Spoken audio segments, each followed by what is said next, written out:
Which leads me to a full teardown once again. Now, if you don't know too much about these Mustang EcoBoost, I'm going to give you one little thing that you need to know. These motors are interference motors, which means if the bolt from the harmonic balancer backs out, since it's not keywayed, it's not going to allow the top end to continue moving with the bottom end. You want those to work together so they close the valves as the pistons start to rise. And like I was saying, if the harmonic balancer bolt backs out, only the bottom end is going to continue to move. And the top end is going to be left open. And when that happens and you're going on a wide open throttle like that, the piston says hello to the valve. And it can, bend the valve, crack the valve, break the valve. It can do a whole bunch of things to that specific valve. And on top of that, it can damage the piston, which this one is definitely damaged. I already took my borescope, like I said, and stuck it in.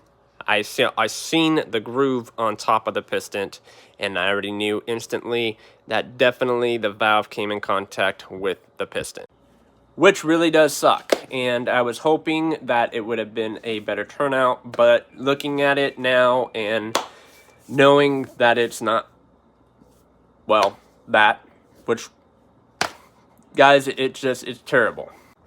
He blames himself, but it's not the case because he doesn't know anything about cars. He didn't know that he had to torque down the harmonic balancer bolt and make sure that everything was intact before he went on his little drive.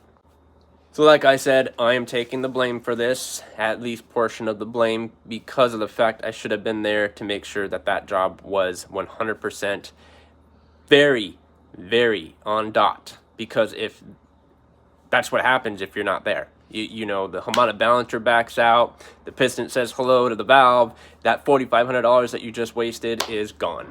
So it really does suck to see that happen.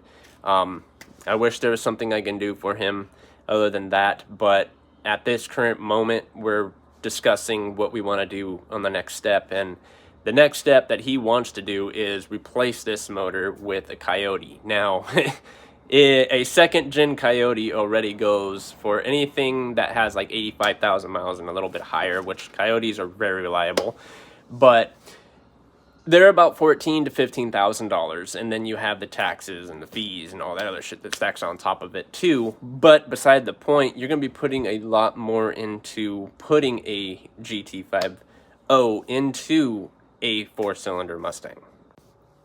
There will be a part 3.